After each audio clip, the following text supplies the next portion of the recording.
პირველი გადარჩენილი პაციენტი. გახსოვთ პირველი გამარჯვება. როგორ არა მახსოვს. მასთანაც დამეგობრდით. კი, ძალიან. ეს იყო პაციენტი, რომელთანაც იყო სიცოცხლიდან შეუთავსებელი თითქმის მდგომარეობა, გადარჩენას ფაქტორად არავინ არ ელოდა. როგორ გითხრათ, ღამე ძალიან მეშინია, აი დღესაც მეშინია ღამეს სიარული. და მორიგეობის შემდეგ რო წავედი, რაღაც ვერ დავისვენი. დავიძინე, მაგრამ როგორ დავიძინე, აი რაღაც რო ფორია კოპისე დავიძინე და ღამის 3 საათი იყო, 4 საათი, რაღაც ისეთი სიზმარი ვნახე, რომ ეს ბიჭი რო ვითომ კვდება, აი ეგეთი რაღაცა რა და გავაღვიძე ხაზე იქა და უთხარი რომ გეხვეწები კანდელაკის ქუჩაზე ვცხოვრობდი და ცოტა გამყევი მეთქი და რესპუბლიკურამდე სანამ ჩავალ და მაშინ არ იყო ეს ტელეფონები ასე არც მე მქონდა და არც ამის სიარულის გეშინოდათ? რატო?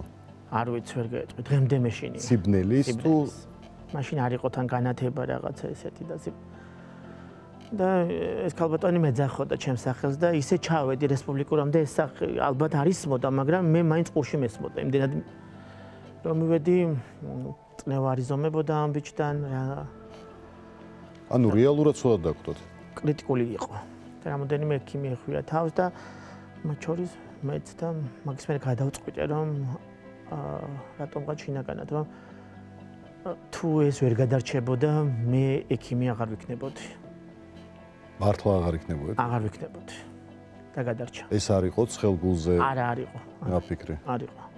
კარგია რომ გადარჩა და კარგია რომ კარგი ექიმი ხართ.